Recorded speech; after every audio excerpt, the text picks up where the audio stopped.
अगर ये रील आपके पास 15 दिसंबर से पहले आई है तो समझ लीजिए कोई कोइंसिडेंस नहीं बल्कि भगवान की स्पेशल कृपा है। 15 दिसंबर को है सफला एकादशी। सफला एकादशी पौष मास के कृष्ण पक्ष में आती है और ये पवित्र तिथि भगवान श्री कृष्ण को समर्पित है। शास्त्रों में इस एकादशी को एक ऐसा व्रत बताया है जो सारे पाप खत्म करता है, भाग्य को जगाता है और जीवन में शुभ सफलता लेकर आता है। इस दिन उपवास, हरि नाम जप और भक्ति से जुड़ा हर काम इंसान को असली आत्म संतुष्टि देता है। सफला एकादशी के मौके पर चलिए अपने मन, प्रेम और समय को भगवान के चरणों में अर्पण करें। आप जो सेवा, दान या प्रेम से की गई भक्ति करते हो वो सीधा श्री श्री राधा श्याम सुंदर तक पहुंचती है, क्योंकि हर सात्विक क्रिया एक कदम होता है वास्तविक आत्मिक सफलता की तरफ। इस एकादशी की कथा सुनो। एक दिन युधिष्ठिर महाराज ने भगवान कृष्ण से पूछा, प्रभु पौष के कृष्ण पक्ष की एकादशी का क्या नाम है और इसे कैसे ऑब्जर्व किया जाता है? श्री कृष्ण ने कहा, युधिष्ठिर, इस एकादशी का नाम है सफला एकादशी। इस दिन नारायण की विशेष पूजा होती है। फलों का भोग, धूप, दीपदान, रात भर जागरण। फिर भगवान ने एक कहानी सुनाई। चंपावती नगरी का राजा महिष्मता था। उसका बड़ा बेटा लुम्पक पाप कर्मों में डूबा हुआ था। वैष्णवों की निंदा करता, प्रजा को दुख देता और अपने पिता की आज्ञा का उल्लंघन करता। अंत में राजा ने उसे वनवास दे दिया।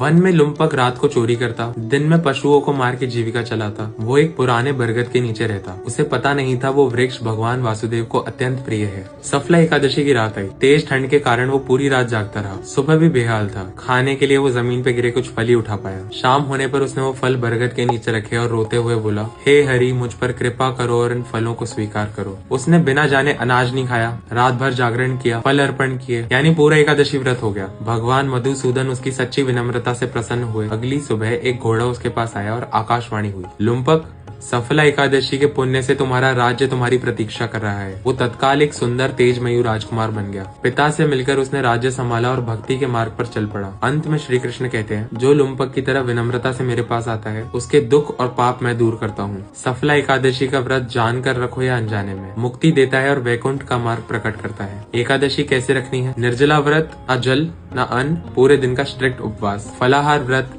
फल, दूध, ड्राई फ्रूट, लेकिन अनाज बिल्कुल नहीं।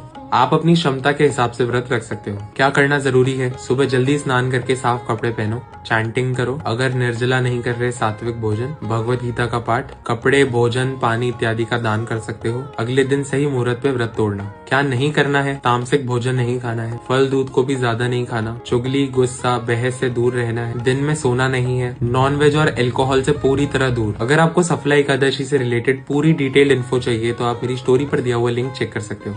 हरे कृष्ण।